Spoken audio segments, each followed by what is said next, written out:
श्रावण महिन्यामध्ये बरेचसे उपवास असतात, पण उपवासाच्या त्या दिवशी प्रसादाला काय बनवावं असं तुम्हाला देखील सुचत नाही, तर मग हा पदार्थ फक्त तुमच्यासाठी. त्यासाठी मी इथं काय केलंय, अर्धा वाटी भगर घेतली आहे. घेतलेली भगर मिक्सरच्या भांड्यामध्ये घालून इथे आपल्याला ज्या पद्धतीने बारीक रवा असतो ना, त्या पद्धतीने भगर वाटून घ्यायची आहे. आता आपण कढईमध्ये पाववाटी साजूक तूप गरम करू. तूप चांगलं असं गरम झाल्यावरती बनवून घेतलेला भगरीचा रवा घालून हलकासा भाजून घेऊ.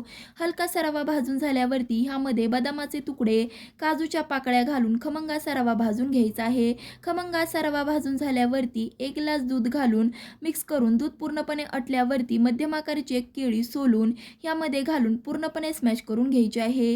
केळी स्मॅश करून झाल्यावरती जेवढी भगर घेतली होती तेवढी साखर घालून पूर्णपणे विरघळल्यावरती पाव चमचा वेलची पूड घालून तयार झाला आपला उपवासाचा प्रसादाचा शिरा.